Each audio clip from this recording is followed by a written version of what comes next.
All right, welcome everyone. We'll get the webinar started. My name is Ken Green. I'm with BCS Incorporated, and I'm going to be the moderator for today's webinar.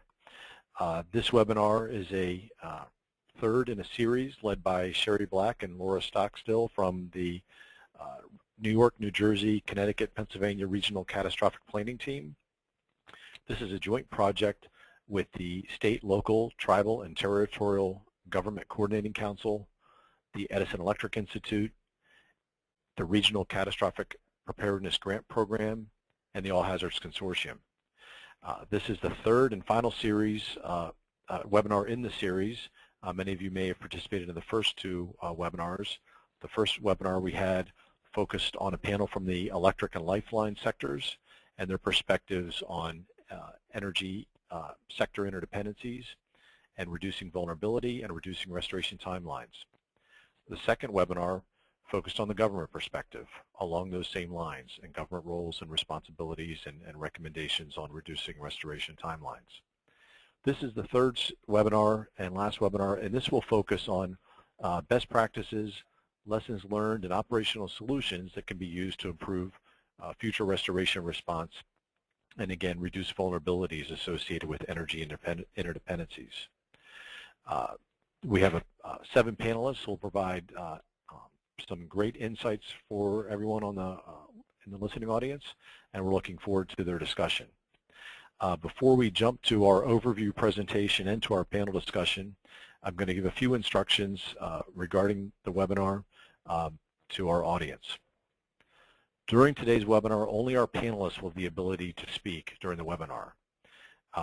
All of you listening, the listening audience, won't have the ability to speak during the webinar, but you will have the opportunity to participate.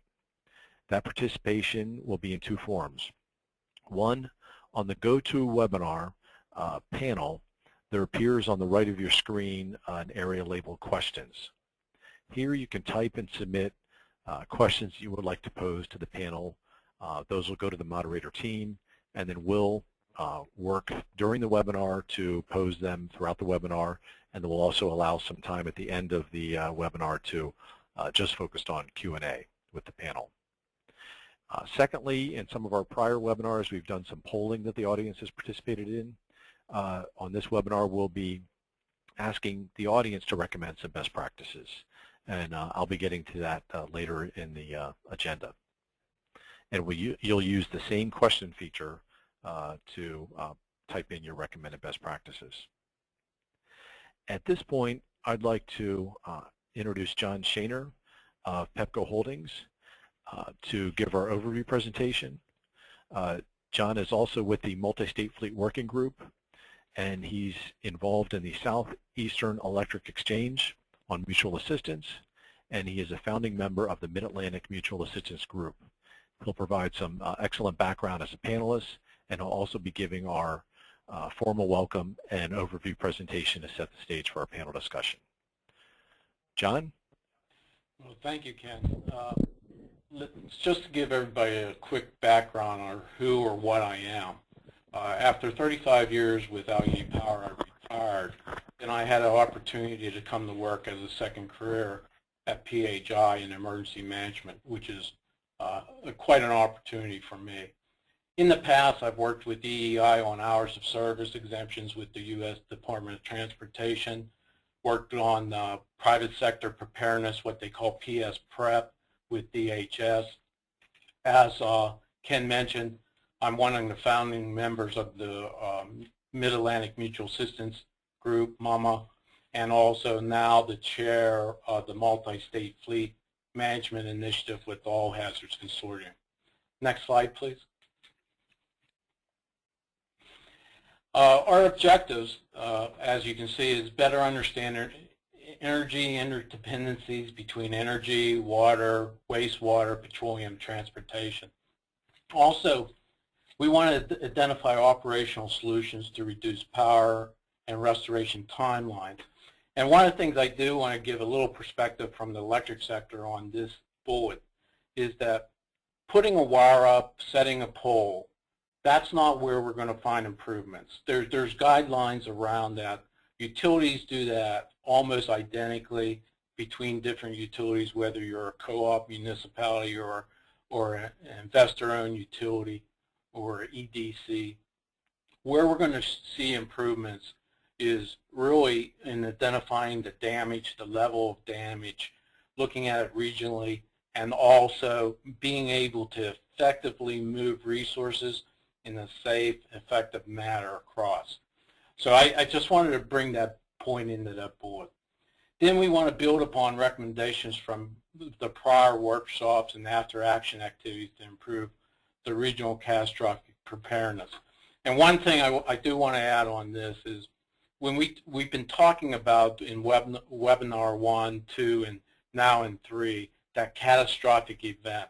But I would ask you to consider as we go through this that a blue sky day, a gray sky day, and a catastrophic event should be different, or should those be similar processes? Next slide, please. In webinar 1, we dealt with, you can see the panels with the private sector. We had energy, electric, we had transportation, we had petroleum, water, sewage as part of the group. And you can, while there was a lot of the private sector on here, there was quite a bit of attendees from the public sector. And actually the public sector attended both the webinar 1 and 2 rather well. Next slide, please. Some of the recommendations that came out of the first one, which was held on May 14th, was applying a regional approach to assessment, planning, and response. Not jurisdictional, not local, not county, not state, but a regional. As we all know, weather events strike a region. It doesn't stop at borderlines. Streamline credentialing and access and tests with fleet movement drills. One of the things we'll be talking about both in 1, 2, and today is exercising the process and how can we do that effectively. We as private sector and public sector, we're involved in many exercises and drills on a yearly basis. How can we coordinate that to get the most out of it and then develop those relationships? And the next one is strengthening public and private relationship and communications regarding electric sector processes and needs. Not just what we need, but what can we supply. So I would add a little bit to that. Then we want to improve regional and localized ETRs to support planning.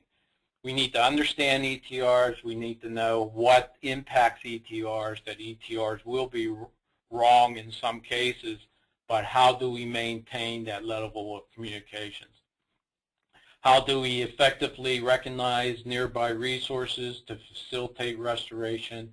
And then the pre-event interactions, the communications, establish contacts, drills, that communications continues into the event, and that communications that is established in their pre-event should follow up in the post-event. Next slide, please. We polled the audience during the first one, and you can see we weighed in on planning and preparedness should focus on going forward. So as you can see, the cross-section sector training and exercises was right there at the top of the list. And then establishing a centralized information site for like the person that represents the private sector in the EOC, those people. Also the private sector, where can we go to get the information for the public, from the public, declarations for example. Then also, where can public sector go electronically to get good, reliable information from us, the private sector? Then in the second polling question, showed preference for strengthening those relationships between public and private sectors, and then increasing the drill. You know, one of the things that you'll hear the private sector say is, we're concerned about trust. It's not that we don't trust the individual on the public sector. It's the impact after the event. There's always room for improvement, but we are, both ourselves and the public sector, are quick to point those out to us. Next slide, please. Then on the second one, which was held on May 24th, we had the public sector, quite a good panelist from Port Authority to NERC, the Reliability Corporation, to DHS, DOE, Coast Guard, and then you had energy, emergency management, and then the commissions. So quite a good sector came out of that. Next slide, please. Some of the recommendations that came out is need clear and accurate data from utilities to prioritize resources and messaging. And you know, over the last year, I've had the opportunity to work closely through the All Hazards Consortium with the public sector in the Northeast. I've learned so much. You would think after 35 years, you would have a grasp of what people need. But you start to find out that the public sector, the operational perspective, is as important as us from the private sector are operational, and a lot of commonality between the two. Pre-event interactions, you heard that before in the private sector. Reshape relationship matters, almost identical to the private webinar. And then those misconceptions, and you know, we from the private sector in some cases feel like the government is directing us. The government will tell you in the operational side that that's not their job. They're not the subject matter experts. It's our job to get the power back on. So that misconception is both in our citizens and our communities, with the government and the private sector. We've got to clear that up. Next slide. In the polling question on this one, you know, we asked the question was slightly different. We asked to focus on near-term governmental solutions, or that low-hanging fruit. Improve access and communications between the stakeholders, both private and public. The regional approach to emergency, that was very enlightening to hear that from the public sector, that this is a regional event, not a jurisdictional event. So again, continue to learn as we go through these webinars. And on that note, I think I'm done, Ken.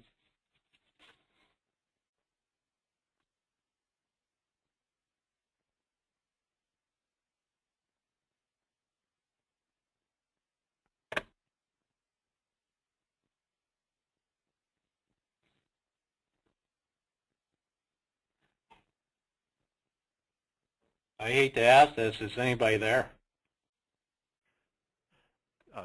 Thank you, John. This is Ken. Okay. Thank you for that presentation. We'll now get started on the panel portion of our webinar. And as we go through this, I'm going to be introducing each of the panelists. You'll see on your screen a slide for each panelist that gives their name, title, organization, and the key takeaway message that they'd like to communicate during this webinar. I'll read through those slides to introduce each panel member, and then we'll get started with our panel discussion. Our first panelist is Tracy Babbage. Tracy's Bureau Chief for Energy Policy with the state of Connecticut. Tracy is very active in Connecticut's Fuel and Generator Task Force as part of an overall statewide organizational structure assigned to assure the availability of fuels. Task force members include representatives from all levels of government and the private sector. It provides an integrated approach to addressing logistical, environmental, and other regulatory considerations to assure fuel availability through the delivery system. One of Tracy's key takeaway messages is the creation of an integrated fuel task force with representatives of federal, state, and local government, as well as the private sector, is key to obtaining critical and comprehensive information during all stages of an event. Our next panelist is Tim Butters. Tim is Deputy Administrator for the Department of Transportation, Pipeline and Hazardous Materials Safety Administration. PHMSA monitors the resiliency of the nation's hazardous gas liquid pipelines and hazardous materials transportation operations infrastructure. It provides the necessary regulatory relief to permit energy recovery and movement, and it coordinates with other federal agencies and industry to minimize unnecessary delay in recovery and restoration of energy infrastructure. Tim's key takeaway message is to understand the role of the Pipeline and Hazardous Materials Safety Administration, PHMSA, and other DOT modal administrations with regard to the energy infrastructure and efforts they are taking to improve the response and recovery to energy infrastructure that have been adversely impacted by natural or other events. Our next panelist is Mitch Erickson. Mitch is a science advisor with U.S. Department of Homeland Security, Science and Technology. Mitch's area is involved in the preparations for, response to, and recovery from Sandy. It provided many lessons learned and opportunities for improvement. Mitch has cataloged the Sandy capability gaps, and he's working with interagency colleagues to develop strategies for the next time, where science technology can help us build better, faster, safer, and cheaper. Mitch's key takeaway message is that a resilient infrastructure is critical to U.S.'s future. Science and technology can provide solutions, models, and knowledge to improve, and we need to think about how we want our communities to look in 50 years. Our next panelist is Mickey Mulvena. She's with the U.S. Army Corps of Engineers, Field Coordinator for Infrastructure in the Systems Recovery Support Function area. Her primary perspective is Mickey is a retired annuitant with 5 decades of disaster response and recovery experience as emergency manager, local government liaison, and the ESF3 team leader. Her key takeaway message, U.S. Army Corps of Engineers has emergency power teams to assist state under FEMA mission assignment, temporary emergency power available to critical public facilities, pre-event facility assessment and inclusion into state databases will reduce response time necessary to install FEMA generators. U.S. Army Corps of Engineers Emergency Power Facility Assessment Tool is available to assist facility owners and operators. Our next panelist is Mary Grace Parker. Mary Grace is Program Coordinator for Freight Mobility, Safety and Security, and Travel Information for the I-95 Corridor Coalition. For a 16-state coalition of agencies, Department of Transportation's, toll, tunnel, bridge, and port authorities, and related organizations, they facilitate communication, cooperation, and coordination among agencies with respect to transportation planning and operational response to events that impact freight and passenger movement. The key takeaway message for Mary Grace is transportation agencies in New York, Connecticut, and New Jersey have a long history of working across jurisdictions and with emergency responders management and management during major events. They want to build on these existing efforts and relationships. These agencies can provide real-time information to responders and the general public on transportation system status, access, and alternatives. Our next presenter, John Shaner, who you've heard from in the overview presentation. He's currently, among his other responsibilities, he's Emergency Management Manager with Pepco Holdings Incorporated. And John's perspective is to help his organization be prepared for unexpected incidents, events from restoration, business continuity, cybersecurity, and others. He's responsible for emergency operations plans, interacting with agencies at the county, state, and federal level. And finally, he works with electric and public sector associations to improve understanding and a safe, effective, and coordinated response. John's key takeaway messages are solutions need to be accepted and utilized both during the Blue Sky Day and for catastrophic events. An issue may have more than one solution that is effective. Information needs to be effectively communicated and readily available. Sustainability must be a priority both in implementing and maintaining and working together to respond to our communities, region, and country. Our next panelist is Gary Stetkowski. He's Chief Meteorologist with the National Weather Service in Mount Holly, New Jersey. Gary's organization provides critical weather information to key decision makers. Their mission is to issue weather forecasts and warnings for the protection of life and property. Gary's key takeaway message is that extreme weather events will always have considerable uncertainty. The failure to envision what will happen in an extreme weather event can cause you to fall back on experience, a bad idea in record-setting situations, or to place too much weight on uncertainty. It never hurts to be lucky, but being lucky should not be part of your critical planning process. Good advice. And that's our group of panelists. And as I mentioned in the instructions, we're going to be giving the audience opportunity to communicate during this webinar. And I wanted to get into that first set of instructions for the audience right now. In the overview presentation, John reviewed the major recommendations that came out of our first two webinars. The focus of this webinar is to look at best practices and solutions.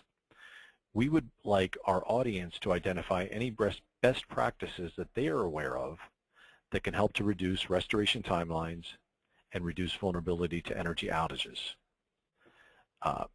So use your question feature in your on your screen, and we'd appreciate it if in less than approximately 15 words you could briefly identify a best practice that is currently being implemented or has been previously implemented that could help improve preparedness or recovery in the energy sector. Please submit your recommended best practices by in the next 15 minutes, so by 10:40. That'll give us time to compile them, and then later on during the webinar we'll post them on the screen so everyone can see them and our panelists can respond and address them. So if audience members want to go ahead and start identifying any best practices that they're aware of that would be relevant to this discussion, please do so using the question feature. Now let's go to our panel discussion. During the previous discussions, we've often heard of the need for regional approaches to risk assessments and the pre-event facility and vulnerability assessments, and taking a regional approach to all of those, as well as a regional approach to coordination in the response phase. Can any of our panelists point to best practices used in other regions of the U.S.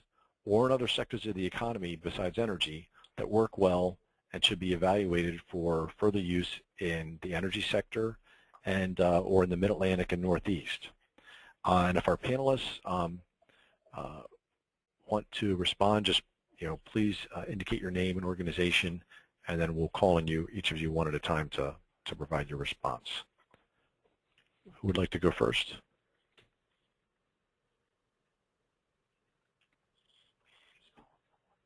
Okay. John, do you have any recommended best practices or best practices you've seen for vulnerability assessments or regional coordination in the response phase? Yes, I do. I just was waiting to see if anybody else had any input. Okay. And a good example I would give as a best practice that is utilized maybe in a hit and miss type perspective in the electric sector is what we call summer readiness. We come into the summer months when you start getting high humidity, high heat indices, and you look at the bulk power system, bulk power being described as 100 kV and above, and you look at, you do this every year, so you're looking at the past year, you're looking at 5 years. So now, while a lot of that is critical infrastructure information that is not available to the public, the process of doing it, to be able to sit down with a checklist and say, okay, here's what we've been doing from last year's summer readiness to this year's summer readiness to prepare. Here's the normal list of contacts or interactions with the transmission operator, transmission owners, or reliability coordination. I see this, and we actually utilize this in many cases on our other emergency plans for restoration response, such as a 72-hour checklist, a 48-hour checklist, interacting with the public sector on conference calls. We have to streamline those somewhat They get a little time consuming, but I think to get that where the all sectors, whether a private sector or a public sector, there's a common list of things that we need to know. There's a common list of things we need to have in place, contact information, where information resides. That, to me, would be a great assessment, risk assessment, reducing that by being prepared to the point you're not searching for where to get an answer or get help or supply help. Okay, thanks, John. Does anyone else have any best practices they'd like to share on regional approaches for risk assessment or coordination during the response phase, or as John mentioned, regional approaches for sharing contact information and centralizing that contact information in advance? This is Mitch Erickson from DHS Science and Technology. I just wanted to not quite exactly answer your question, but you asked about other regions and their best practices, and I want to chime in with a couple of best practices that are right here in our region. One is the All Hazards Consortium that John mentioned earlier, and the work that they've been doing during Sandy, identifying which gas stations were open using the satellite feeds for Hughes, and the assumption being that if somebody's charging $20, $50, $70, it's probably an indicator the station is open and they have gas. And the second, and there are other things, so All Hazards Consortium, the fleet management that John mentioned, and there are similar regional groups across the country, for Chicago, the Pacific Northwest, several others, and so this is a great model for regionalization. The second thing, funded by FEMA, are a series of regional catastrophic planning grants, of which one is hosting this particular webinar. And I just wanted to point out to the audience that may not be aware, there are actually 10 of these across the country. In my totally biased opinion, the one for New York, New Jersey, Pennsylvania, and Connecticut is the best, but that's just a biased opinion. But there are 9 others that are doing similar great work across the country, knitting their regions together. I'm going to stop right there. All right, thanks, Mitch. And just so everyone knows, we'll be also posting a list of useful resources at the end of the webinar. We'll be sending it out afterwards, and we'll try to include some of the inputs from some of the panelists that over the last 3 webinars, such as some of the items Mitch mentioned. John, did you want to add something? Yeah, and Mitch, you did a great job of reminding me of a few things. You mentioned All Hazards Consortium, and again, over the last year and a half association with them and the public sector, it's a great opportunity, and it's probably one of the most impressive over my career of attempting to coordinate multiple efforts to put them in line in preparedness for the event. And the fleet movement is a good example. What Mitch mentioned on gas stations that were out of power, in power, food, water, etc. Again, All Hazards Consortium had a lot to do with that. So I just wanted to mention that another area that we're having difficulties with, and the expectations are pretty high here, is damage prediction. Damage prediction generally is from past experience, and while there are different agencies or different companies or different universities that have some sort of damage prediction tool, there is an area of unreliability with them, and we're doing our best to come up with that. So we're looking for a best practice in predicting damage in the pre-event mode to help in the assessment. And John, when you say damage, you mean damage to the electric infrastructure? Yes, that's my focus, but I'm sure that could be spun off into other sectors. Okay, good. Any other panelists have comments on best practices that they've seen or are aware of taking regional approaches to vulnerability assessments or response? Ken, this is Mary Grace Parker. Can you hear me okay? Yes, Mary Grace, go ahead.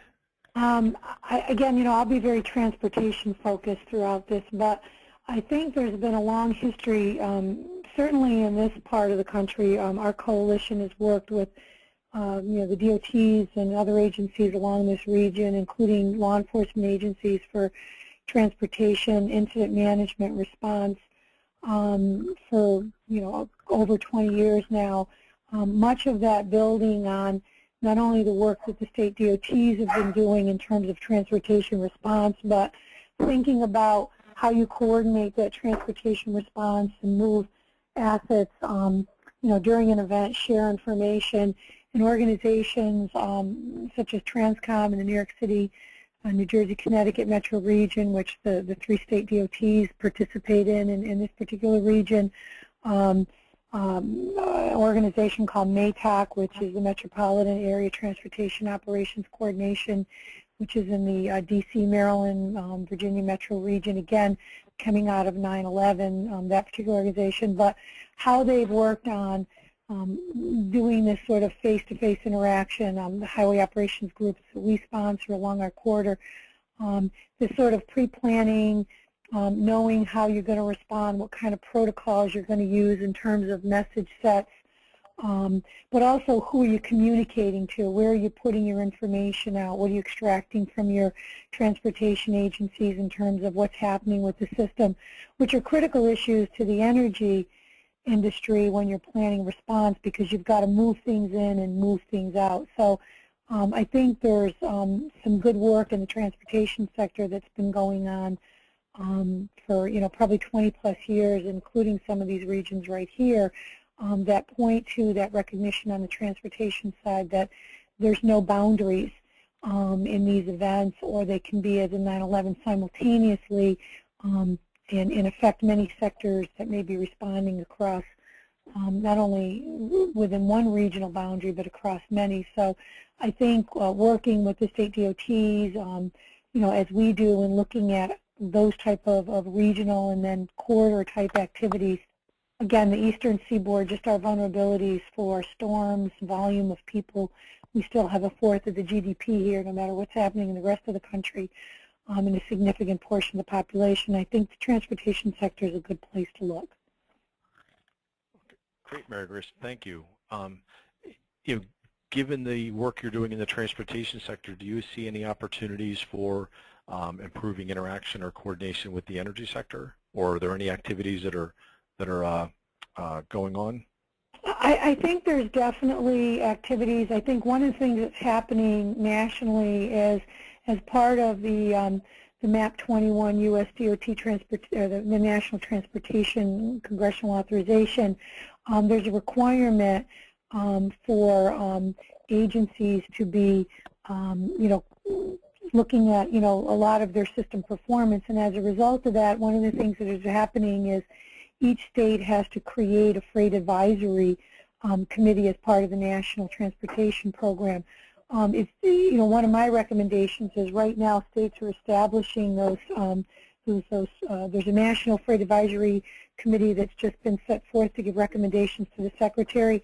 They just released it last week. I don't remember off the top of my head if there was an energy sector organization or company represented. I'd have to pull it out and look. If not, that's probably something that should go back to the Secretary of Transportation, because I think within that advisory for where freight's going to go, we need to think about not only the economy and day-to-day freight performance, but during events and certainly during resiliency issues, following, as they happen every day now, major events. I think the other thing is each state has to establish a state freight advisory group. Many of the metropolitan planning organizations have them.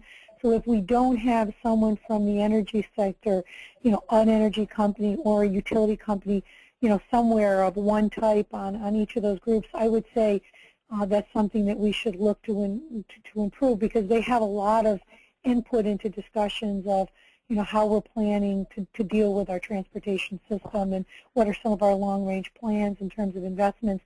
And some of those investments may be operational, not just infrastructure. Okay, great. Thank you, Mary Grace. And I'll send you some follow-up links and stuff to this. Terrific. I appreciate that. And I guess the only other one I'll report to is, as I'm seeing an alert pop up on my screen, taking a look at what Washington State Department of Transportation has done as part of their State Freight Resiliency Plan.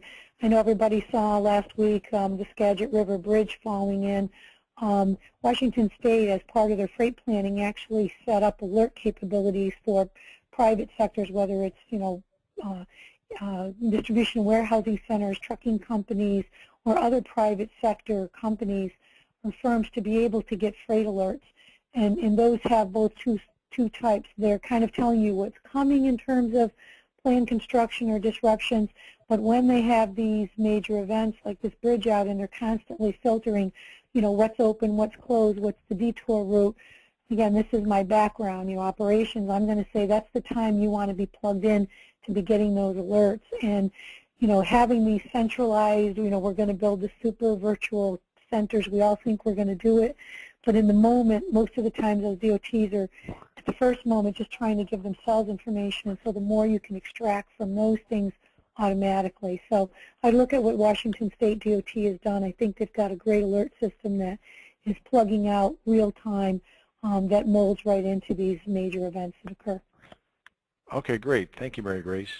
Tim, any best practices that you want to share from your experience with Department of Transportation and Pipeline Hazardous Materials Administration regarding regional vulnerability assessments and risk assessments, or regional approaches in the response phase? Let's see. I think it was mentioned earlier that obviously DOT doesn't own any assets. Those are clearly operated and owned by the industry. But our role in terms of safety oversight, we strive to make sure that any of the regulatory requirements that may restrict movement of materials, particularly hazardous materials, during a disaster are minimized. In many cases, putting special permitting authorization in place in advance so that if they need to be activated, there's no unnecessary delay in getting these things approved. That could apply to anything, including the use of perhaps containers that normally are not approved for the movement of fuel, etc. That without obviously impacting or compromising safety, but making sure that if those things need to move, we've got the regulatory relief in place in advance. And of course, PHMSA is one of 10 modal administrations that is part of the Department of Transportation, and our other modal partners also, through some experiences with previous disasters, including Katrina, Sandy, etc. They have also implemented some best practices to allow, for example, if there is a vehicle weight issue that needs some relief so that vehicles can move down roads quickly, the issue of utilization of toll roads, etc., just to make sure that we're not being, imposing or posing unnecessary restrictions. Obviously, from the pipeline side of things, we work very closely with both the liquid and gas pipeline operators, and while we regulate crude oil, refined petroleum products, as well as natural gas, the last two are usually the most critical in terms of disaster recovery. So as we experienced with Sandy, maintaining that pipeline infrastructure so that fuel is being delivered to tank farms and other terminals so that when they can be moved into fueling stations, etc., we've got those systems operational. And like any other infrastructure, when power is lost, that also can impact the pipeline system because of it shuts down compressors, pumps, etc., that are required to keep the energy moving. So as we work with our other, not only modal administration agencies here at DOT, but other organizations like Corps of Engineers, FEMA, etc., to try to coordinate what those priorities need to be in terms of restoration, so that with limited generator capacity, etc., we're putting bringing things up in a logical way that we've got the right priority. Now, the operators obviously have a very robust, resilient disaster response plan, so that they are able to get generator power where they're needed. But obviously, in many cases, they do rely on the local power infrastructure to support those operations. So we continue to look at ways to make sure that we're identifying what needs to be brought up first, and as part of that, of course, assessing quickly what systems are down. In the post-Katrina event, one of the things we experienced was with the shutdown of the refineries down in the Gulf Coast, the supply of refined petroleum through the pipeline system along the East Coast became rather critical. In fact, at one point there were only several days left of fuel in terminals because, the fact that the refineries were had shut down. There was no supply coming up the East Coast. So looking at ways to where we can have a backup plan in the event of refinery shutdown, that we can redirect bulk movement of fuel through rail or what other available modes to help ensure that we've got those game plans in place if we need to activate them. Now, one other thing I wanted to mention, we were talking about regional best practices on the response side. My background is primarily emergency response from the fire services, and one of the things that that sector has learned over the many years, primarily from the wildfire world, is the need to ensure that you've got effective incident management systems in place. And so over the last few years, a number of incident management teams, IMTs, have been stood up that can come in and help sustain these sort of long-term disaster operations. The first wave of managing these things can have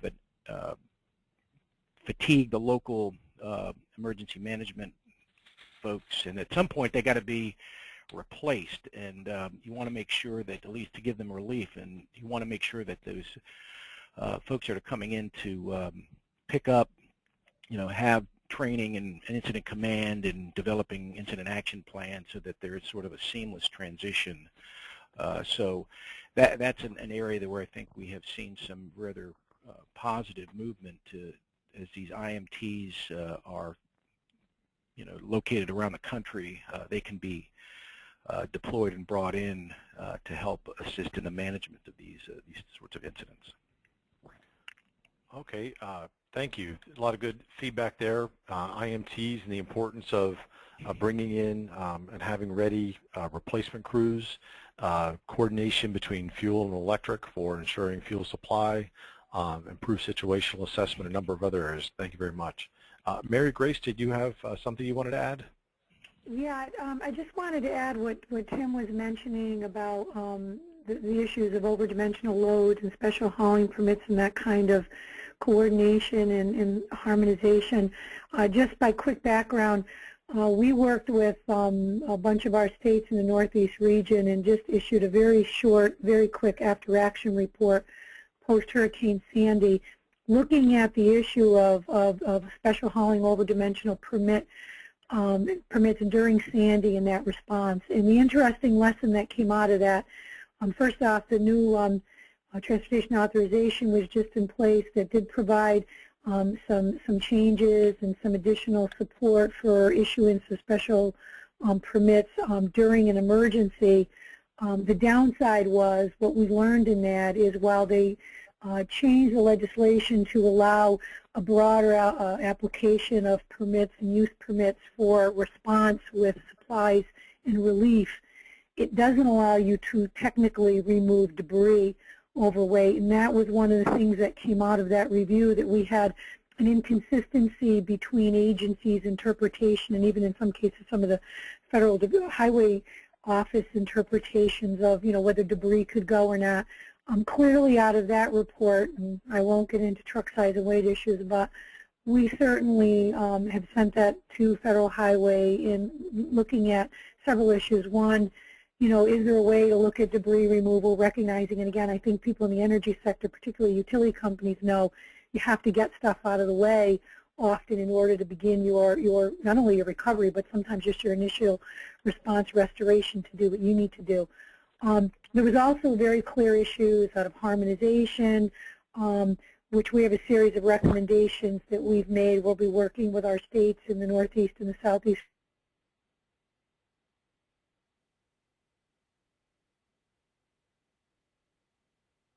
regions to try to come up with there's some limitations with truck size and weight that I'm sure Tim's aware of that gets it complicated, but at least for the response purposes. And then the other piece of that is AASHTO, which is the Association of State Highway Transportation Officials, those 50 DOT secretariats, actually through their Standing Committee on Highway, has been working on looking at harmonization, but particularly in terms of some of this emergency response, actually is maintaining a list of who those 24-hour contacts are at the state agencies. So again, we've seen coming out of these events, and particularly Sandy, that while we can't solve all the harmonization, that everybody has the same size and weight, we know there's work to do in that area. And I can tell you as recently as our board meeting last week, there's activities in this quarter, and I know through AASHTO and other parts of the country that are really drilling down into what Tim talked about in terms of this emergency response requiring, often extreme size loads coming in or coming out of these direct locations where the disasters occur. So that is again going on and something that could be built on, but is recognized. And I think first and foremost among the players are the energy sector, because we know from Sandy that just getting equipment in to restore some of the energy capabilities ran headlong into some issues with debris removal and other things. Okay, thanks, Mary Grace. Gary, National Weather Service, any comments you want to make in terms of ability or best practices in sharing information on projected weather impacts and opportunities for improvement there?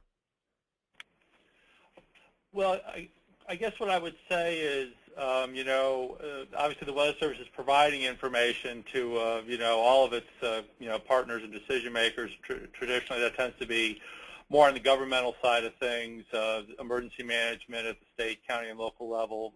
We do get into, working with some of the private sector folks too. Sometimes they're on the calls. What I can say, obviously, what happened with Sandy was an extreme test, for the system. And I guess what I could say is, we saw some partners who who got the message and took it to, it kind of called for, some extreme actions in some cases, and they did the right thing. You had the Coast Guard presenting last week, and they didn't lose a single vessel up there in the New York sector because they recognized what was going to happen from the briefings they were getting with the Weather Service, and then they got all their vessels out of harm's way, either taking them out of the water or getting them into safe shelter. And again, I saw in the media, like, New York City Transit did something. I thought that they got the message, I guess, I would say, in the sense that they were actually down in their tunnels prior to Sandy and pulling out critical electric infrastructure equipment that they didn't want, to get affected by saltwater contamination.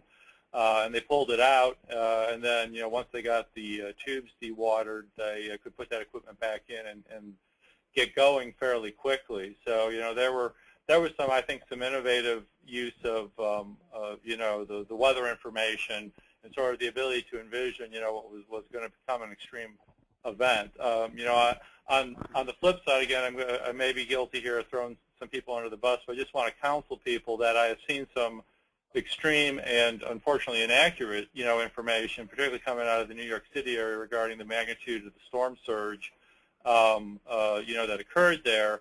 And most recently, there was a 6-month after Sandy after action report from New York City, which misquoted the storm surge number, and that misquote was tied to damage that Con Ed had experienced with some of their substations. So I may be guilty of tooting our horn a little bit here, but the forecast in terms of storm surge was very accurate with Sandy. But we realized, just as I was talking about, some partners understood it.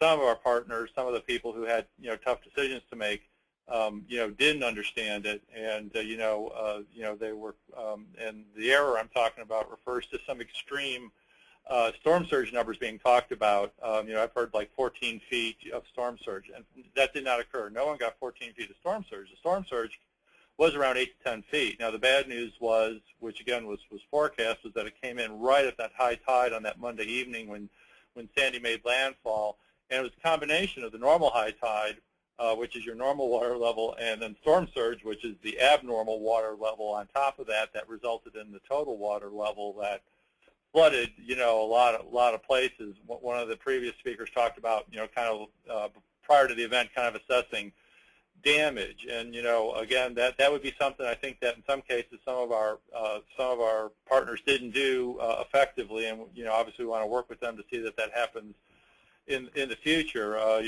We encourage people to do a reasonable worst case scenario, which is when we're forecasting considerable storm surge, gravitate toward the higher numbers that are being mentioned in the forecast, and then assume it's going to come in right at high tide.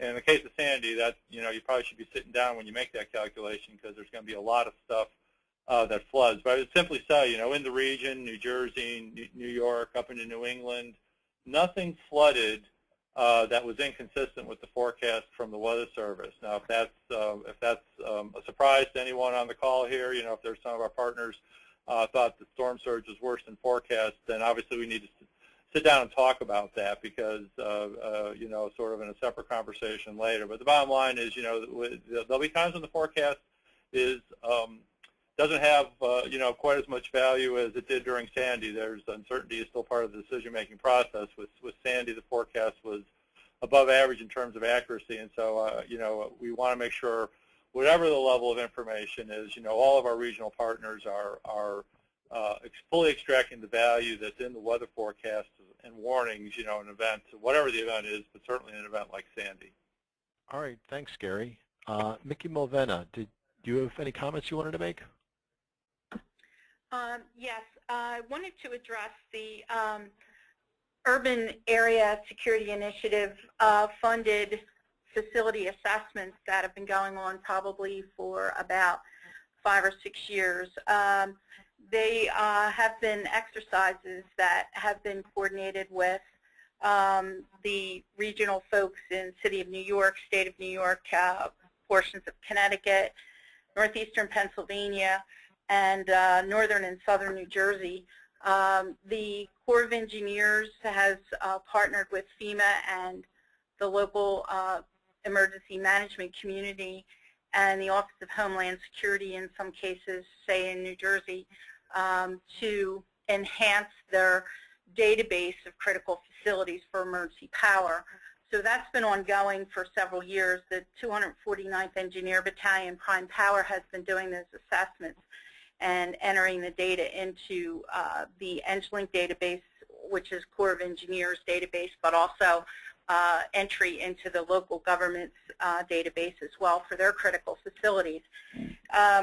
This has also been done outside of the UASC funding, where the Corps of Engineers has had an opportunity to do assessments in other areas. In 2010, they were done in the state of Delaware.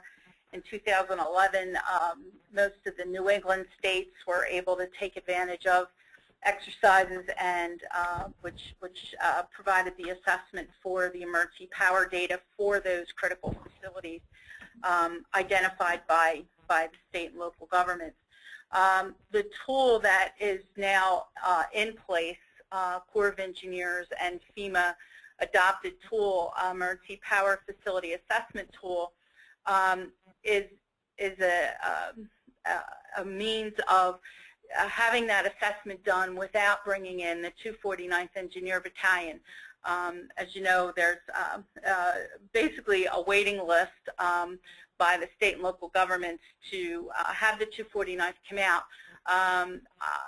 Instead of waiting, we prefer that the critical facility owners and operators would take advantage of using the EPFAT tool in assessing their power needs and making sure that those that information is then made part of the local database. So this initiative that started with the urban area security event has actually morphed into a means for taking the facilities taking these assessments on their own, and preventing, actually reducing the response time that's needed when there is an event and FEMA provides a generator and the Corps of Engineers teams then installs. So this is all basically a regional event, but the databases are kept obviously at the state and local level. That's all I have. Okay, that's great.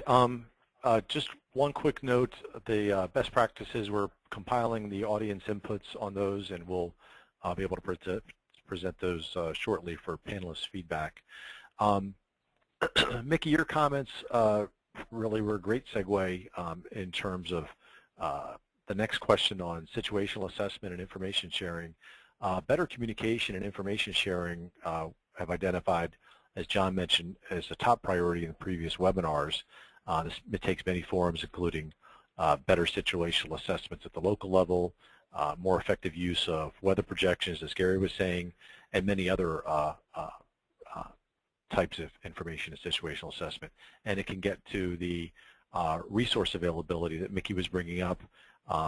In Sandy, there was resources coming in from Canada. There are a number of resources coming in from another area. So it's it cuts across many lines, better information sharing and better communication. I wanted to ask our panelists, what opportunities do they see, or what advanced technologies should we be focusing on for either improved situational assessment at the micro level, or better communication, or better information sharing? Does anyone want to comment on that? This is Tracy Babbage. This is Gary with the Weather Service. Oh, why don't we have Tracy go first, and then we'll follow up with Gary. All right. Okay.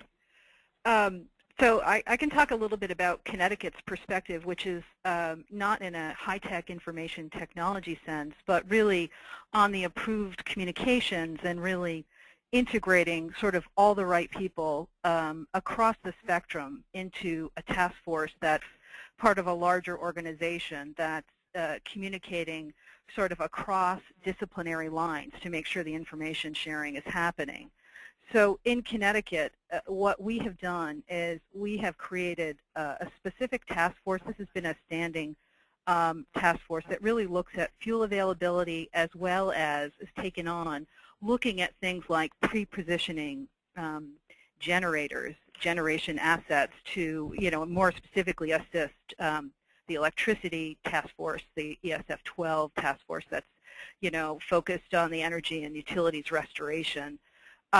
I think one of the important lessons learned that our takeaway here in Connecticut is it's absolutely critical to get all the right people across not only state government, but the federal government as well as the private sector participating in a organized format where the communication flow is happening on a very regular basis, and definitely in preparation, to any event, during an event, post-event, but also periodically throughout the year, just to sort of do a check-in on where things stand. And in Connecticut, what we've done is we've integrated staff and fairly high-level staff across key state agencies, including our Department of Motor Vehicles, our Department of Transportation, our Department of Consumer Protection, administrative services that would handle any procurement, the National Guard, FEMA, DOE. And then the other important thing that we did is bring on some private sector folks that would provide critical information to really improve the information that was flowing into our task force to make sure, we were really apprised of, any changes or updates that were happening that would really impact our fueling infrastructure. This is, obviously beyond state, boundaries, because we, really needed to be looking at sort of what was happening even outside the region to understand how fuel supply constraints might be impacting us in state.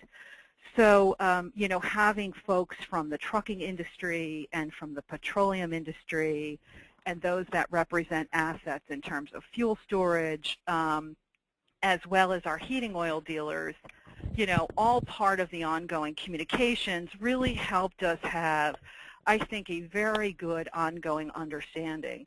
And, I mentioned at the outset, some of what we were doing was low-tech because, what we did early on was, to make sure we were establishing face-to-face communication so everyone knew each other and relationships were, very well established and people knew who each other were.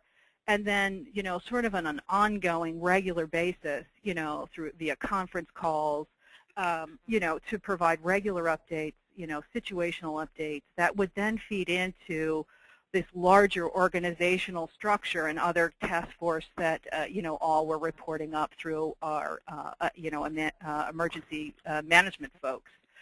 So, our takeaway from this is, to establish something that's comprehensive like that, it really enabled us to sort of look all across the disciplines and identify constraints. So if it came to things like, waivers for, that, impacted folks at our Department of Motor Vehicles, whether it was hours of service, commercial vehicles, those types of things, or, weight requirements, or on the environmental side where, a big issue really becomes, in terms of fuel availability and potential constraints, are environmental requirements that, prescribe a certain, fuel specification or fuel quality specifications that, in some situations that particular fuel may not be available. And so there's a need to look at those requirements, and in many cases we've needed to waive those requirements. But, to have all of those folks together. And then I think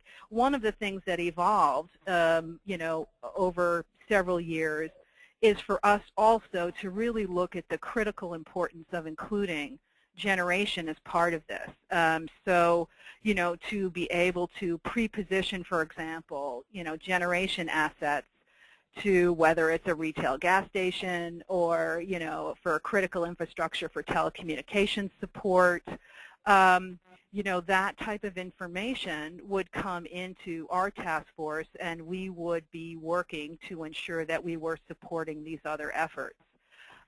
So I think, it provides one example. I think we always feel like there's more that can be done to improve upon what we're doing, but, I think sort of the structure we've set up, we have found extremely helpful, in terms of ensuring we're well organized, doing the necessary planning on a regular basis, post-incident, after post-Sandy, really sort of evaluating what are the things that we could be doing better. And I think, one of the outgrowths of our, Sandy experience was really providing sort of critical fueling support to our neighbors in New York and New Jersey when, the Port of New York and New Jersey was so hard hit. So I think it's, an interesting model that we found, and I think, at the at the, for sort of basic level, just to make sure that the communications are really happening and the information sharing is really happening, sort of our takeaway. That's great. Thanks, Tracy. Sounds like that model is working well and might be something worth looking at from other organizations. Let me ask you a question. Did Connecticut do an energy assurance plan? Yes. And if so, was that useful in managing the complications that arose with liquid fuels distribution during Sandy and afterwards? Yes, it was. One thing to note in Connecticut, we have just gone through a fairly major reorganization. So our state energy office actually merged. We merged 3 separate agencies. Our state energy office had handled the plans for fuel emergencies. And one of the benefits of our merger has been, those of us that were more involved in the environmental side of, the fuel waiver requirements and those types of things, that all came together. But yes, we just recently completed a energy assurance plan. Okay, great. Let's go to Gary, and then after Gary, we'll go to Mitch Erickson. Gary, with National Weather Service. Yes, yeah, thank you. Yeah, what I just wanted to make folks aware of, first of all, National Weather Service, we're here, 24 hours a day, 365 days a year, so, and our information is always available on the website, but for high-impact events, and certainly, obviously Sandy was an extremely high-impact event, we put out special information. We call it briefing packages, and it's about a 10 to 15 slide presentation, created in PowerPoint that we'll ship out to our partners, key partners, and we'll also we'll send out notice via social media, and it's available for download on our website. I just want to make sure folks are aware of that. I suspect a good many on the call may already be aware of that, but the offices, our office here in Mount Holly, the one up on Long Island that covers New York City, are putting this information out. It's very impact-based. In other words, we're talking about how high the winds will get, how high the water will get in terms of storm surge, coastal flooding, how heavy the rain will be inland if we're worried about inland river flooding, and what some of the impacts then would be in terms of how the rivers would respond. So it's written for layman use, so it's for key decision makers to be able to look at and understand. It's not too long, and certainly not, we try to keep it, avoid it, getting it to be too complex. There's more complex information available on our website for those who want additional level of detail, but this kind of, we get a lot of positive feedback from that tool in general, and we certainly did during Sandy, just that type of information out there can help people visualize what some of the potential impacts are from a system and kind of get a feel for what the reasonable worst case scenario would be. And so just want to make that, make people aware of that will always be available, during any potential significant, weather scenario from, that will be coming from our office and other weather offices. So if that's, okay, and again, if there's any questions about that later, I'd be happy to direct people on what to look for, how to find that product. But I just wanted to make folks aware of that. Thanks, Gary, and we can provide that link as well. Mitch from DHS, Science and Technology. Yes, hi. I wanted to add a couple of comments on the issue of communications based on some observations that I think we've all had from Sandy, and I've kind of been able to collate. The first thing is what I call hyperlocal communications. This is the stuff that affects me right here, right now. And through Sandy, we had a whole bunch of really really cool ad hoc things that came up. There were Twitter sites. Mayors of Tiny Town, New York came up with a Facebook page that worked really well. The Hughes satellite point-of-sale stuff that's all hazards made use of. That came up in the couple of days after Sandy, and people were very successful setting up texting mechanisms to pair up people who needed help with volunteers who wanted help. All of those things cropped up immediately after Sandy, and as far as I can determine, were all tools that were built on the fly by people who perceived a need. And the second piece of this is the official communications tended to be by email. lots and lots of things coming out on the weather, lots of things coming out on various status reports of the emergency support functions going through. And a lot of the emails ended up being redundant because one agency would issue it and the second agency would retransmit it, and a private consortium would retransmit it a third time. My poster child for ineffective communications is a report that came out daily called the Transcom Report. It was a 10-page PDF on transportation stats of everything from buses and trains to highways. First of all, a PDF is highly unusable in the machine-readable age, and it's it didn't interface with the various GPS-type devices or the mapping devices that we use on our smartphones. And quite frankly, I don't know of anybody in the world that actually needs to know the traffic situation on the Garden State Parkway and the Long Island Expressway at the same time.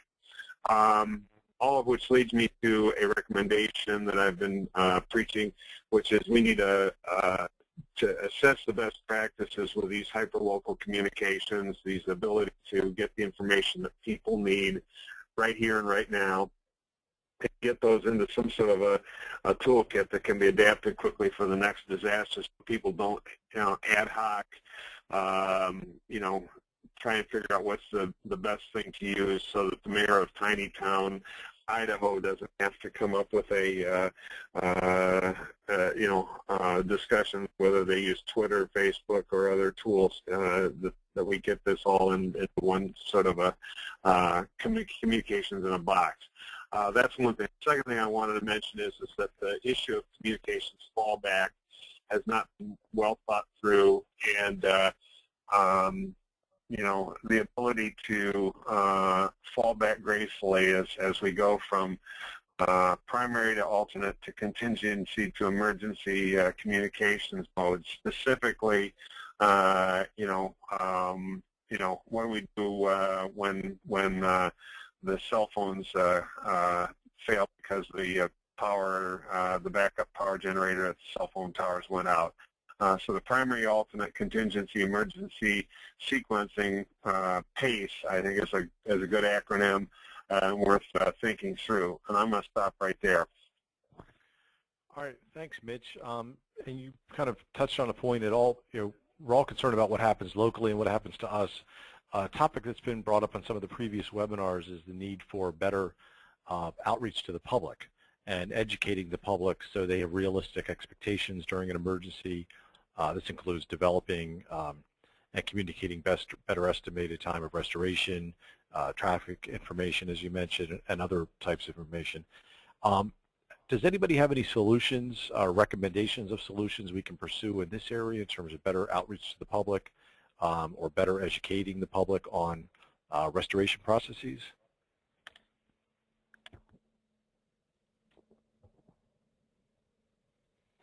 Or is anybody implementing any activities or looking at any organizations or industries looking into implementing better activities in that area? This is Tracy Babbage. I can comment on it. It's relatively straightforward. I think what we learned here in Connecticut is to make sure the communications are happening on a regular basis. So, between our governor, communicating directly, or our utility, executives communicating directly. And then, the other important point was, to not overstate restoration times or not be overly optimistic, to be honest and, prudent about, the times that are put out there, rather than, providing an estimate that then turns out to be, unachievable. And, the consequences of that were far worse. Right. John, did you have any? John Shaner? Yeah, during Sandy and previous events, and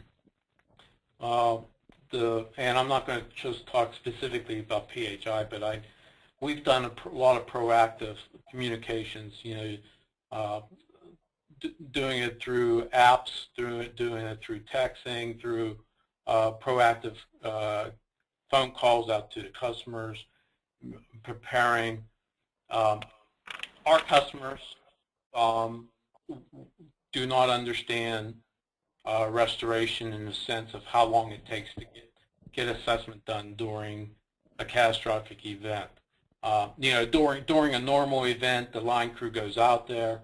If you have smart meters will tell you where the power is out, but not where the trouble is or what the trouble is. A smart grid will isolate the trouble and shrink it down to a smaller geographic area, but it still does not tell you what the trouble is and exactly where the trouble is. So physically, somebody has to go out there. During a catastrophic event, there's going to be a window of time that it's unsafe to physically go out there. When you start getting winds, the sustained winds of 60, 70 miles per hour, it's not the wind, it's the debris that's blowing around. First of all, bucket trucks come down when you hit 40 miles per hour. In some cases, 35, depending on the type. We don't understand that, and I tell you the truth, I don't expect customers to understand that. And Tracy from Connecticut brings up a good point.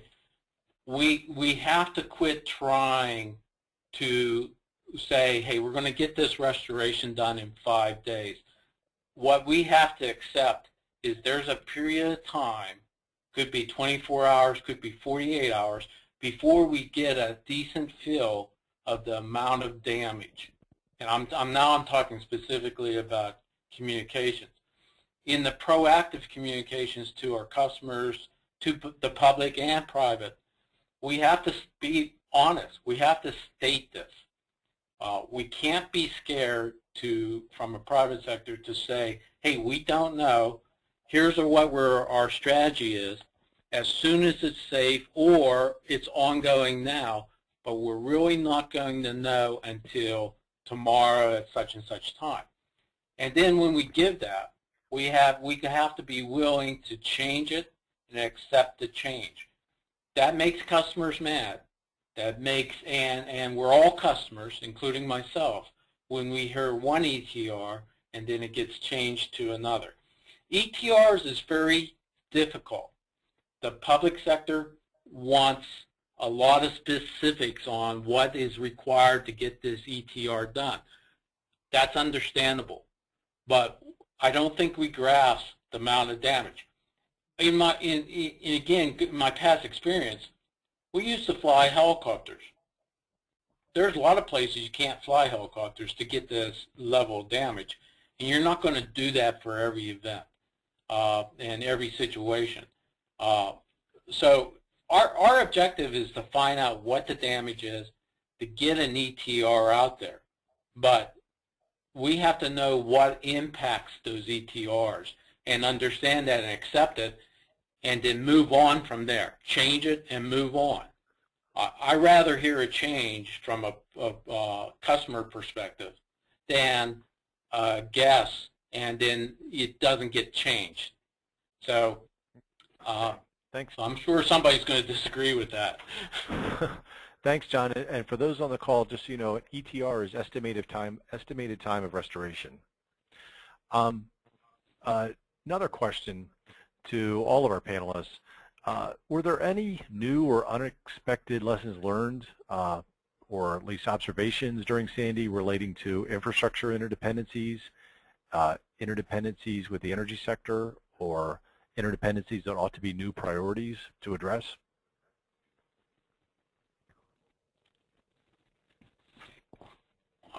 Hey, can I touch on this? John. Sure. I do want to touch on something. You know, anymore, it seems like everything is critical and is dependent upon electricity. We understand that. Everybody is either a critical facility, essential customer, life support customer, medical needs. You have nursing homes. You have assisted living. You can keep on going on. Hospitals.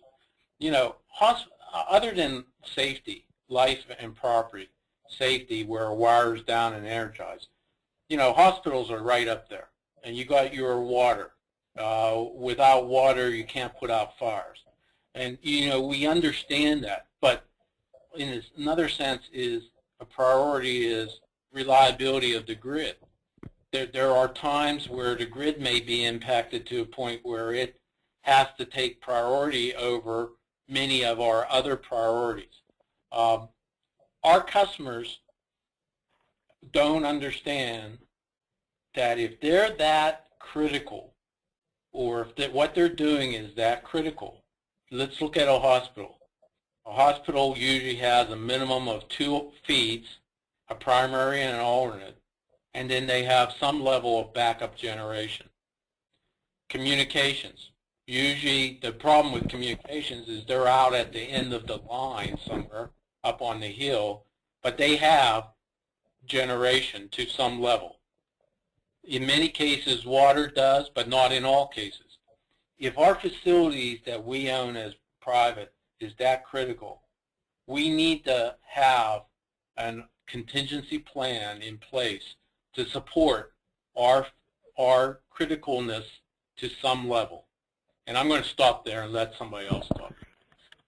Okay, thanks, John. Anyone else have any interdependencies that they observed, any lessons learned that they observed on critical infrastructure interdependencies during Sandy? This is Mitch Erickson again. One of the cool interdependencies that happened, or one of the coordination among the sectors, happened in the ROC. That's the Regional Operations Information Center, the New Jersey Fusion Center, and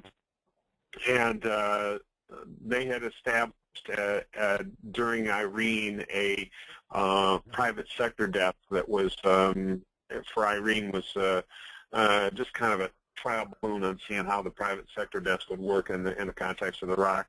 By Sandy, it was up and running pretty darn well.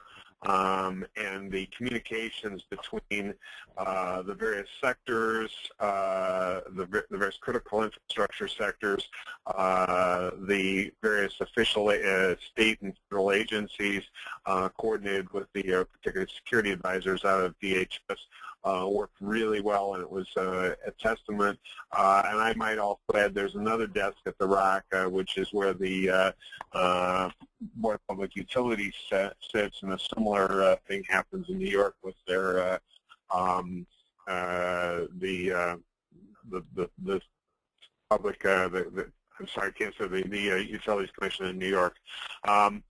Anyway, the communications of getting everybody on the same page through that funnel of the State Fusion Center is, I think, a best practice that you know, California is sort of held out as the you know, the primary example, but a lot of states are still not there yet with respect to facilitating communications between the government and the private sector, and among the various sectors, among the various utility, or sorry, critical infrastructure sectors. So I think it's a good example of something that happened in Sandy that is an ongoing developing process as we realize that we need to talk to each other better, and this is a tool that we've used successfully in Sandy. Okay, great, Mitch. Thank you. Ken? Okay. Did someone have something to say there? Yeah, Ken, this is Mary Grace. Hi. Although I didn't have direct involvement, just picking up on what Mitch said, I think New York State's Emergency Management Office and their State Emergency Management Comprehensive Plan is an excellent model to look at. I know in another iteration of my life, I was Traffic Management Director for the New York State Thruway Authority, and they've probably been well organized, certainly pre-9/11. They had an outstanding plan working with the utility companies and across all broad agencies for what was essentially the year 2000 plan that we all kind of, you know, look back and say it was a non-event. But I would venture, and I think a lot of people that were involved in that planning would tell you that on 9/11, when we couldn't communicate to the Port Authority and other places, it was literally that plan that came out of the drawer that really addressed a lot of the response to 9/11, not only in transportation-wise but otherwise, but there was significant utility involvement, and as far as I still understand today, they maintain that. And I think, again, I'll say, as Mitch said, that people tend to look at California, but I think right here there's some really great examples just within these two states. Okay, that's a great example. Thanks, Mary Grace. Now I want to switch back to at the beginning of the webinar, we asked a question and asked some of our audience participants if they wanted to submit any best practices they're aware of. We've compiled those. We weren't able to catch all of them but on the slide, but we have compiled some.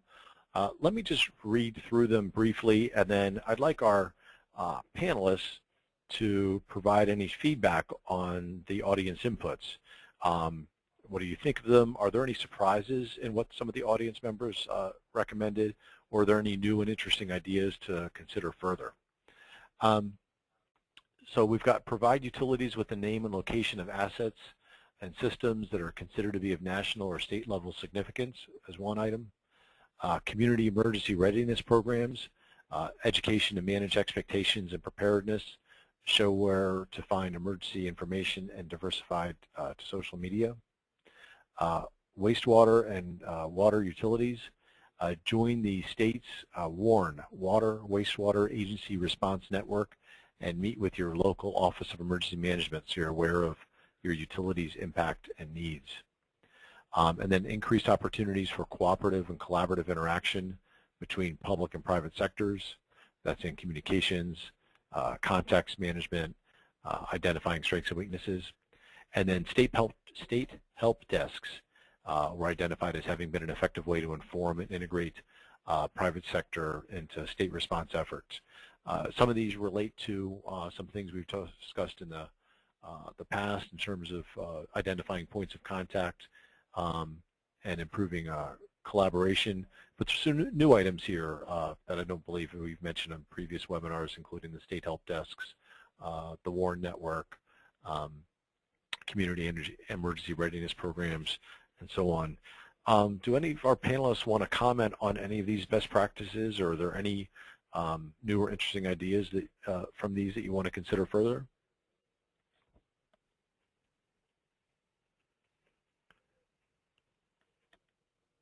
Anyone want to make a comment? Tim Butters here from DOT. I would just add that exercising these response procedures is, to me, critical as well. Running the drill in advance so that you're sort of not learning it on game days would be something I would strongly recommend. And involving, the right players so that you actually simulate an incident where you have to, activate your plans. Right, and that's actually come up as a recommendations from the previous webinars, increased training and exercises, but importantly, integrated training and exercises, possibly across sectors, involve, exercises and training that involves multiple sectors to kind of highlight the interdependencies, or increased public-private type exercises and training. So that's a very good point. Any other comments on that, John? Yeah, these are excellent. And I tell you what, I've been involved in a couple of these that just came up. The first one, provide utilities with name and locations of asset systems that are considered to be of national significance and state. That's kind of interesting because both the public sector and private sector, we don't have issues about knowing those locations, but there's some security issues around knowing that that site is of importance. We don't necessarily need to know why, but we need to have the same definition between federal and state governments on why that is important. From a private sector, you don't need to tell me what's in that building, but I need to know that building is of importance, and I need to know if it has any contingency planning or a contingency backup. and then what level of backup. While that's an excellent statement, and it's not as easy as the statement makes it looks like. The water and wastewater utilities, the WARNs, I've been had the opportunity to be involved with a couple of those. I think in many cases, not only should the wastewater and water be involved in those, you should possibly consider inviting one of the electric utilities from that state to participate in that meeting as questions come up related to electricity. We don't need to be there for the whole meeting, and it doesn't need to be every utility from the state. One electric utility can represent the whole state. We have interactions within ourselves. So again, that's another great statement. I'll let it for somebody else to comment. Okay. Is anyone aware of or participating in integrated training or tabletop exercises that cross multiple sectors? Ken, the All Hazards Consortium, and I know Chris Geldart from ASEMA and others are participating in an October or November CATEX exercise that is a regional exercise, basically almost up the I-95 corridor. And it's going to be focused on fleet movement restoration, but it's hopefully a three-year project that will become more encompassing. And we've invited other sectors to participate in that, in both the work groups and et cetera. So there's a good example of I-95 corridor type exercise that's upcoming and will continue for numerous years. Okay, great. Mickey, any comments from you on the best practices listed or increased training and exercises across multiple sectors or public-private activities, exercises? Yes, just wanted to add a few. As a matter of fact, I believe next week, the City of Philadelphia and FEMA Region 3 and the Corps of Engineers are having an exercise related to emergency power. And often our exercises for emergency power and assessments kind of run into the cross-section, if you will, of other infrastructure and to include water, wastewater facilities. Did want to mention, too, that when in response mode, the state normally identifies the priority for placement of generators at critical facilities. And typically, the first priority is usually medical facilities, life-saving facilities, 911 centers, police, fire station, medical facilities. And then the priorities usually go into life-sustaining facilities such as water and wastewater treatment and pumping facilities. And then behind that, usually municipal facilities that might be involved in reinstituting local command and control, and then once again post-event recovery municipal facilities. But the state normally in an event like a Sandy is responsible to identify to FEMA and the Corps of Engineers what those priorities are. And I just wanted to bring that up as a matter of information. And once again, I think that the best practice for us for the tool that we have in place now, in many cases, you mentioned security issues, and in most states, the critical facility database for power is coordinated between the office, the state and local offices of emergency management, and the Office of Homeland Security, at least here in New Jersey. That's the way the database is established. And that's all I have. Okay, great. Any other comments on the best practices or listed by the audience? Okay. Can I say, again, here I sure, go. Go ahead. This is John Shaner, PHI. Hey, I do want to add one, and I think this really supports the public sector. And if you would have asked me this a couple years ago, I would have kind of been fighting this, but I think transparency of communications between, especially the electric sector and the state EMAs, the county EMAs, the municipalities, EOC, OECs. I think that's very important. You know, that information we keep. A lot of it is confidential. We keep it, but there are ways that we should be supplying the public sector with information that helps them in responding. In addition, it reduces, it makes it more efficient in communication between the public and private sector. You still have to have those face-to-face sometimes. You still have to have the verbal conversations. But if I'm able to supply a state with a list of priorities or critical facilities that are out of power during the event, then the question starts from that information versus what do you have out. It's a whole level of conversation changes, and it's quicker to get to resolution. So just a thought. Okay, great, John. Anyone else?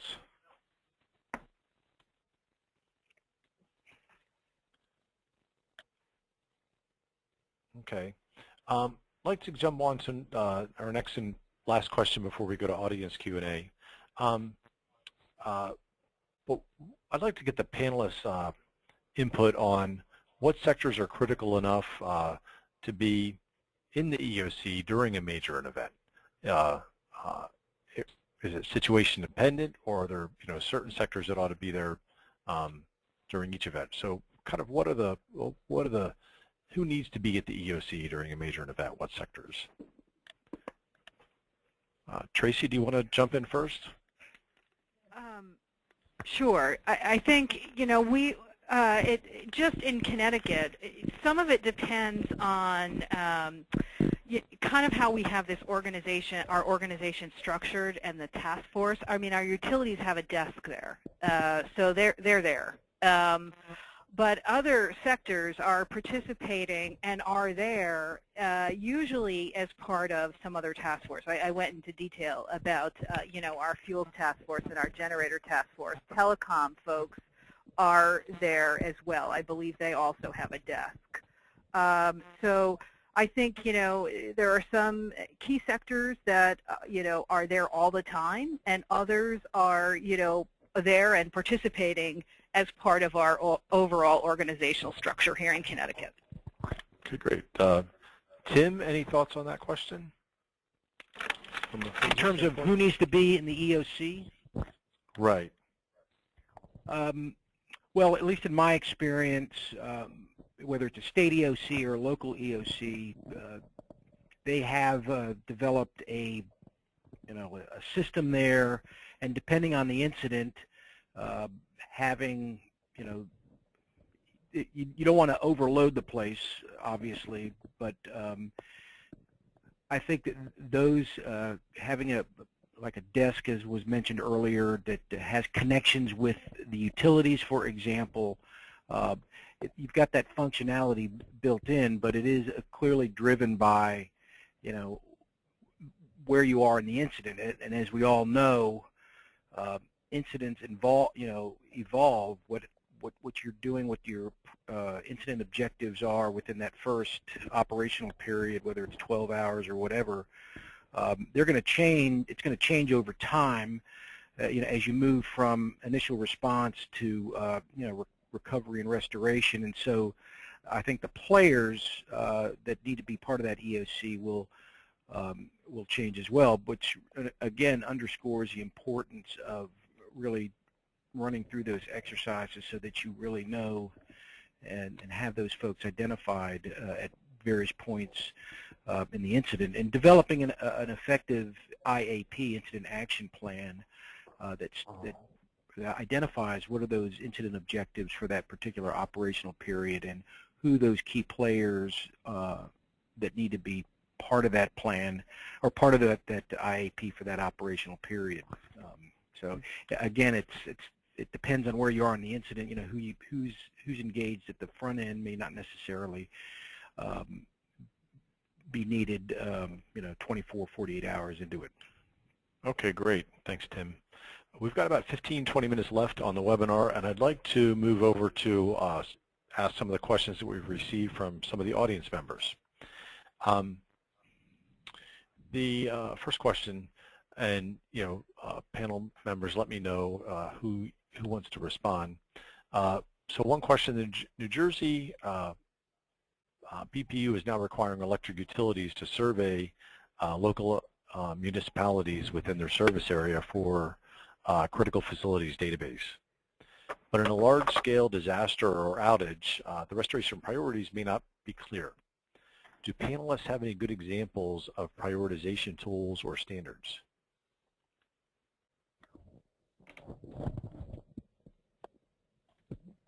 Hey, Ken, John Shanner. Sure. You know, in our emergency operation plan, which the states have, we have a whole section on priorities, and the priorities, you know, work their way down. You have to understand that priorities have to be somewhat flexible, but it explains those. I understand that maybe not everybody in the community understands the priorities, but the operational perspective, fire, police, the county EMAs, the municipality, and states, we should be on the same page, and it concerns me that we may not be. And I'm not blaming anybody, but that's probably something we should pursue and find out where the gap is, because like I described, you have your system, you have your life, and you actually have your life and property at the top. You have your system, and then you have your substations, your three-phase, your open line, single-phase, and then embedded in there are hospitals, which are off three-phase, and then you can go on, water, and et cetera. Those are embedded in the priority list. So I guess I'm a little confused on why we're not there yet. Okay. Any other examples, or anyone have examples of prioritization tools or standards? Yeah, this is Mitch Erickson. Just to go to two extremes. One is at the national level. The Department of Homeland Security has a very robust functionality in critical infrastructure protection. This is the 18 sectors. Sherry Black, who's on this call and spoke at the prior sessions of this series, is the head of the one of the major sector coordinating groups for state, local, tribal, territorial. Very robust, and at the more local level, they have 100 protective security advisors assigned across the country. There are 2 of them assigned to New Jersey, 5, I believe, assigned to the state of New York, 1 to Connecticut. And these protective security advisors address the list of about 3,000 nationally significant critical infrastructure facilities. The list is far too long to go into here, but it encompasses things like the George Washington Bridge, the financial buildings in downtown New York, cable crossings where the transatlantic communications cables come up to the come on land, a whole bunch of other things. At the national level, that gives us about 3,000 facilities to put on the high priority list, and those people work very closely with the fusion centers, with the EOCs. 2 federal officials in the state of New Jersey work with Sherry Black's office on an almost daily basis. And So that's a very cool story of an example. But that doesn't get to all of the things we need to worry about. At the other extreme, it's my understanding, and maybe John can shed a little more light on it. There's an increased movement for the utilities to have people assigned and aware of things at the local level, meeting with the mayor of Tiny Town, New York, meeting with the and having briefings with the communities, to everybody what the citizens what's going on, but also to understand what are the local priorities and have those fed back into the utilities. So the communications mechanisms are there. And at least on my understanding, John, if I'm saying anything wrong about the local stuff, jump in and talk about it. It goes both ways. I mean, the utilities have a responsibility to identify priority items and so forth, but the priority facilities need to step up and have a conversation with the utilities on a day like today when the sky is blue, and not wait till all hell breaks loose and then call up and start screaming at the utilities.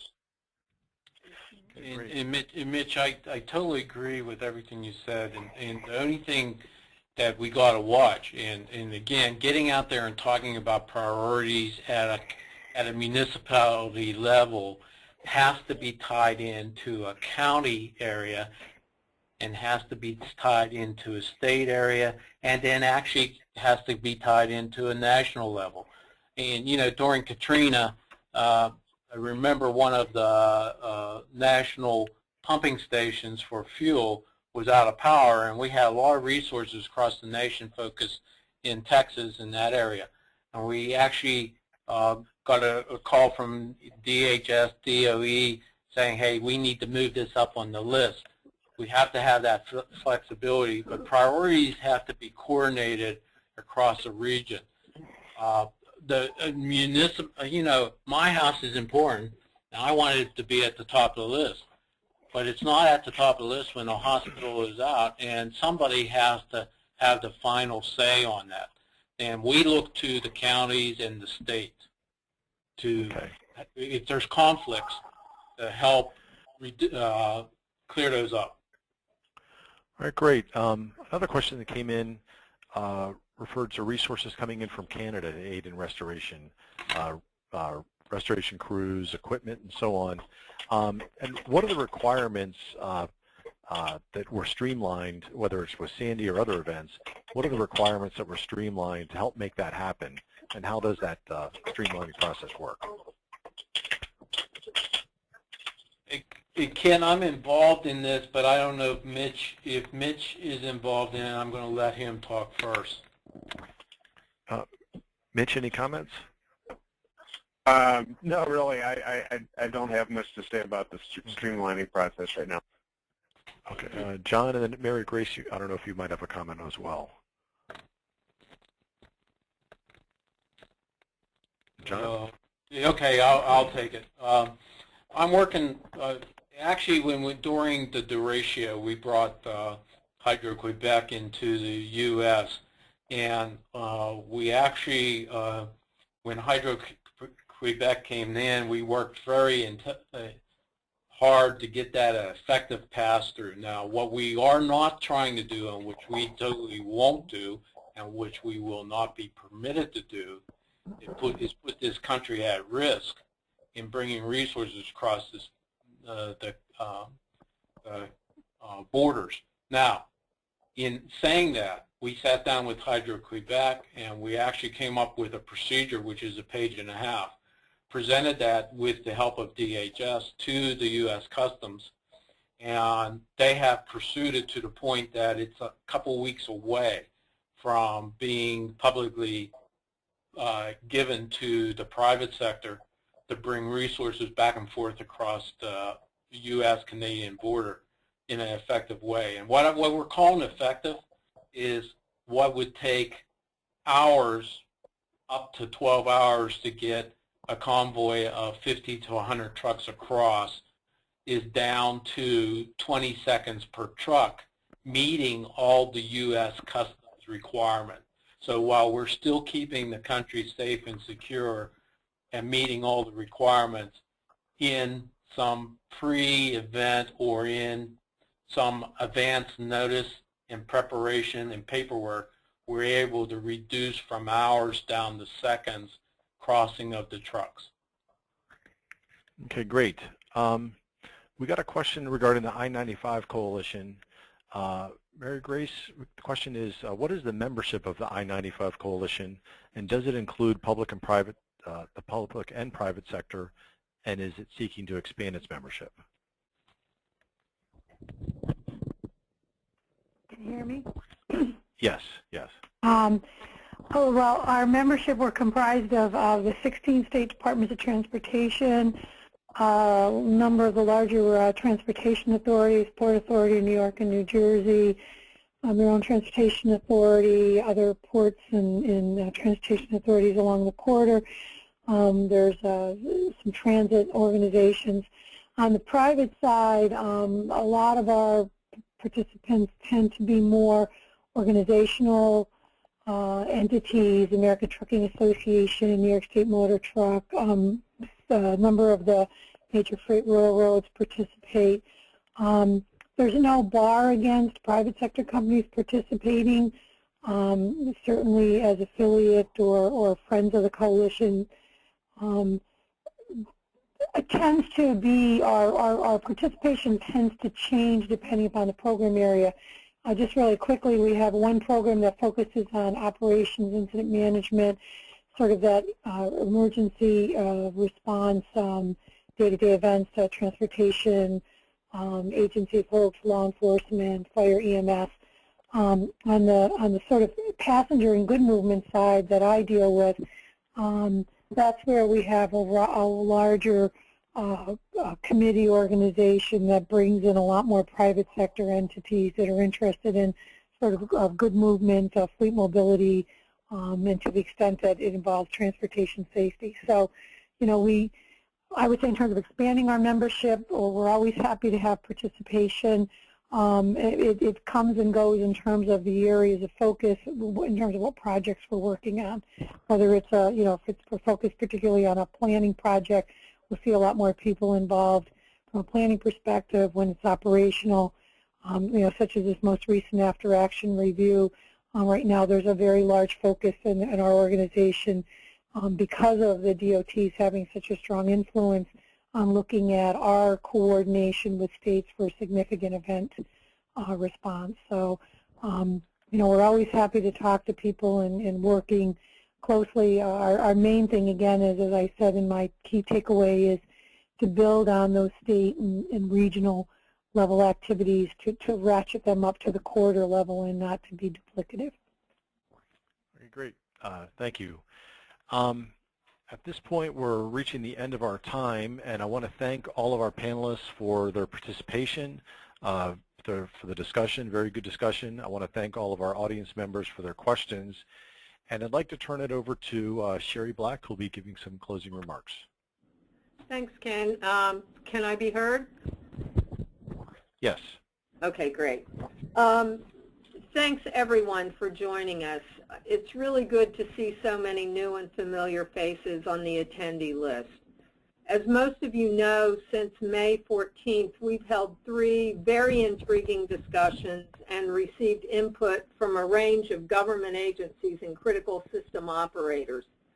So the question at this point is, what are the next steps? What will we do with the information that we've compiled?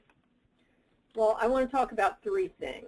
This series built on prior and ongoing work in critical infrastructure resiliency and on Sandy after action meetings that we held in New Jersey and elsewhere. And we'll be feeding the findings of these webinars back to some of those initiatives and the co-sponsor organizations. And that includes the Regional Catastrophic Planning Team in New York, New Jersey, and Pike County, Connecticut and Pike County, Pennsylvania, the All Hazards Consortium, the National Capital Region, RCPGP, the State and Local Tribal Territorial Government Coordinating Council, and Edison Electric. Number 2, we hope that some of the challenges and solutions discussed in these 3 events will prove useful to those participating agencies and organizations that are now looking forward to this upcoming hurricane season, and that some of these findings will actually inform the hurricane plans that are being reviewed and in some cases revised in anticipation of what we hear promises to be a very challenging season. And lastly, we'll be sharing everything discussed and learned over these 3 webinars with all of you. Recordings of the discussions along with a summary report and a list of all the tools and resources discussed or recommended by our panelists are going to be distributed and also housed on the All Hazards Consortium website.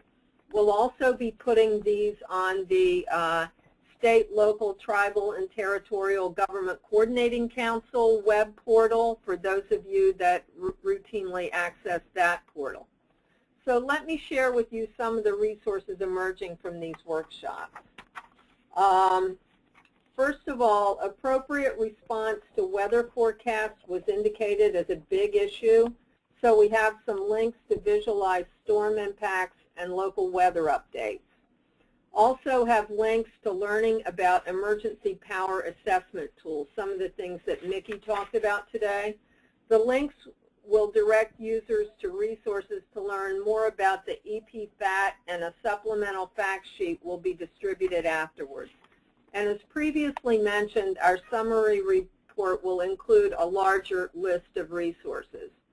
In our summary report, we promise we will also provide links to our partner websites for additional information.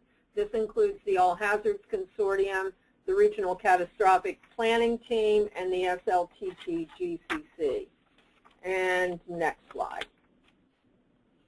And I want to thank all of our panelists for participating throughout these 3 webinars. We've spent 6 hours discussing we've spent a total of 6 hours discussing these issues and have many hours of expert thought to sift through and pull into a summary. The recording of this webinar will be made available in the next few days, so please keep an eye out for the link in your email boxes. We'd like to thank our partners, the SLTT-GCC, the Edison Electrical Institute, the National Capital Region RCPGP, and the All Hazards Consortium for supporting this webinar series.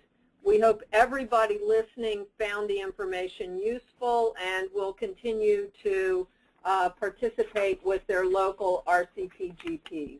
Thank you very much for joining us today. And with that, I'll sign off. Thank you, and have a good day, everyone. Goodbye.